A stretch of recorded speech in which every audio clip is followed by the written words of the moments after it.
Hi, this is Ariel, and I just wanted to talk about catamenial epilepsy. Catamenial seizures are seizures that are affected by your hormones.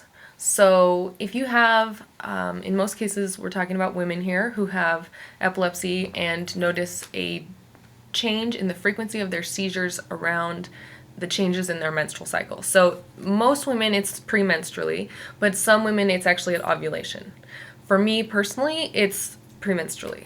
So I have a lot of information about catamenial epilepsy, and I've read a lot of information, and there's some new articles out right now that are good, but I have found that there is very little information about treatment possibilities.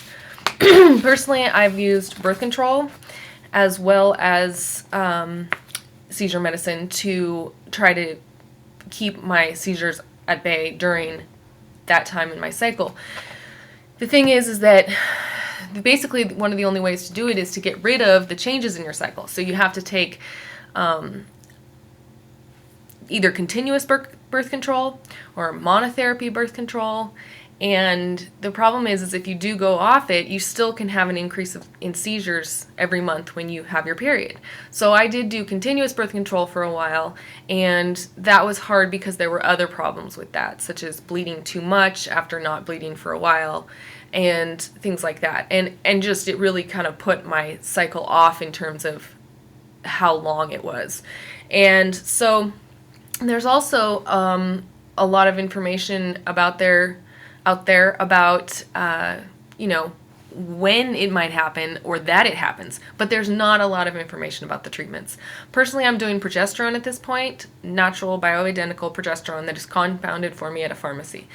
And that really does make a difference. That is the first thing that has really made a difference besides the birth control that doesn't have the same problems with the birth control. So I've found, and this is not, what anybody else should do, but I found that this has been the most helpful treatment for the catamenial epilepsy. I personally have a lot of depression and anxiety that come along with my cycle. So when I get to the premenstrual time, I have what is called premenstrual dysphoric disorder. And so my hormones are really moving.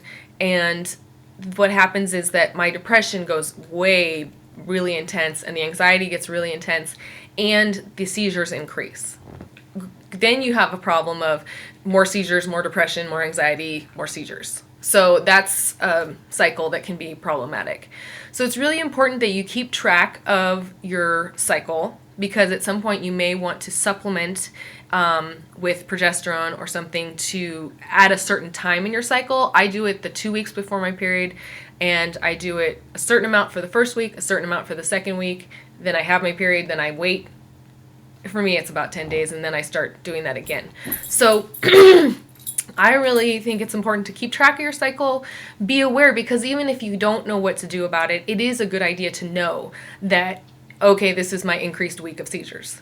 And also it can help you when you're trying to figure out triggers. So I use a website called Patients Like Me, and there's a tool on there called My Cycle, and you keep track of your cycle, and it also tells you, how many days between your cycle, and then I always go ahead and plan out the next month so that I know, the week, especially before my period is supposed to come, exactly when I will be probably most susceptible to seizures.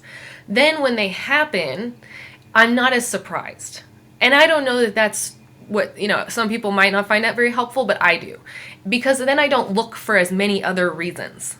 There is no reason that I have epilepsy. I have idiopathic epilepsy. A lot of people have that, something like 65% or something. And so it's not uncommon. But when you're looking for triggers, you might be looking for something else when all it is your hormones. So it's important to keep track of that. It's a good idea. It'll help you to notice, when you're going to have more seizures, and try to just be a little prepared for that. Good luck.